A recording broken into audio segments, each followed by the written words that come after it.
British ও Irish নাগরিক ছাড়া বাংলাদেশি সহ যুক্তরাজ্যে ভ্রমণ ইচ্ছুক সবার বর্ধিত ভ্রমণ ভিসা প্রকল্পের অধীনে ব্রিটেনে প্রবেশের অনুমতির প্রয়োজন হবে।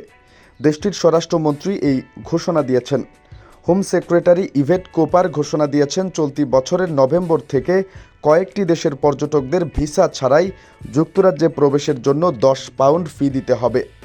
যুক্তরাজ্যের আগের সরকার বৈধ বসবাসের অধিকার বা ভিসা ছাড়াই যুক্তরাজ্যে প্রবেশ বা ট্রানজিট করা লোকেদের জন্য গত বছর electric travel authorisation ETE system চালু করেছিল। ইটিএ বর্তমানে কাতার, বাহরাইন, কুয়েত, ওমান, সংযুক্ত আরব আমিরাত, সৌদি আরব এবং জর্ডানের নাগরিকদের জন্য প্রযোজ্য। কিন্তু নভেম্বর থেকে এটি ইউরোপীয় ব্যতীত অন্য সকল নাগরিকদের জন্য প্রযোজ্য হবে। আগামী বছরের মার্চ মাস থেকে এটি ইউরোপীয় নাগরিকদের জন্য আরও প্রসারিত হবে। মাইগ্রেশন এবং সিটিজেনশিপ মন্ত্রী সীমা মালহোত্রা বলেছেন, ডিজিটালাইজেশন প্রতি বছর সীমান্ত দিয়ে ব্রিটেনে আসা লক্ষাধিক পর্যটকদের জন্য একটি নতুন অভিজ্ঞতা তৈরি করে।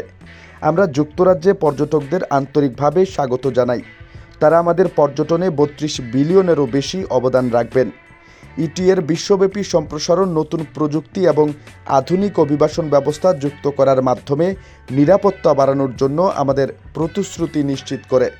হোম অফিসের একজন মুখপাত্র বলেছেন, যুক্তরাজ্য সরকার গ্লোবাল এয়ারলাইন, মেরিটাইম এবং রেল ক্যারিয়ারের সাথে ঘনিষ্ঠভাবে কাজ করে চলেছে, যারা আমাদের ডিজিটালাইজেশন প্রোগ্রামের সুষ্ঠু বাস্তবায়ন নিশ্চিত করার জন্য অত্যন্ত গুরুত্বপূর্ণ।